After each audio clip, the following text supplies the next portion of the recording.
So here's an Israeli mother's letter to Hamas. Thank you for extraordinary humanity. This is real. This is real. Danielle Aloni and her daughter Amelia, 5, were held hostage by Hamas for 49 days in besieged Gaza. On November 24th, the Israeli mother and daughter were released as part of a temporary ceasefire deal between Hamas and Israel and reunited with their relatives. Before they left Gaza, Danielle Aloni wrote a thank you letter to Hamas saying, I thank you from the bottom of my heart for your extraordinary humanity shown towards my daughter, Amelia. Qassam Brigades, which is the armed wing of Hamas, shared the letter on its official Telegram account on November 27th. The letter was originally written in Hebrew and accompanied by an Arabic translation, along with a photograph of the Israeli mother and her daughter. In her handwritten letter in Hebrew, Danielle said, she, Amelia, acknowledges feelings like all of you are her friends. Not just friends, but truly beloved and good. And there it is. And here's the letter. Aloni acknowledged the good care given to the hostages in Gaza and wrote, thank you for the many hours you spent as caregivers. She further stated her daughter has not only bonded with Hamas, but also felt like a queen. Children should not be in captivity, but thanks to you and other kind people we met along the way, my daughter felt like a queen in Gaza.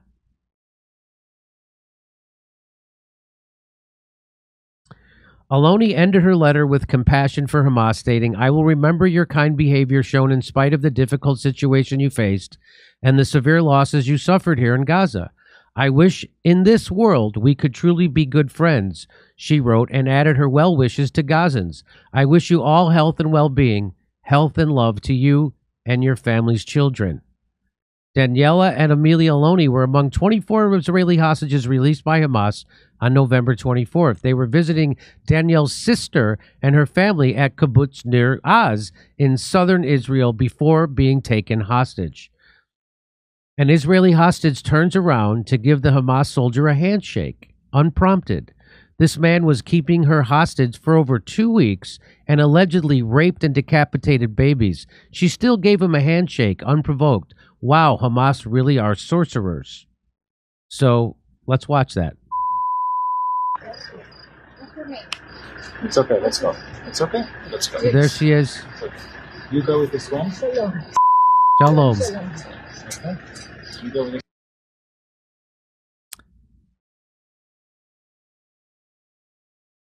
Every hostage gave a handshake or waved to Hamas with a friendly smile when released.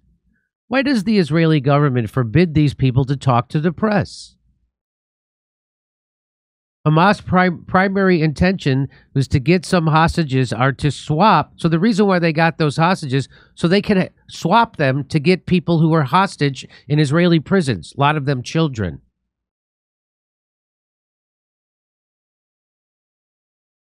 Here's the wave. See the wave? Everybody's waving. How does the Israeli army treat the Palestinians?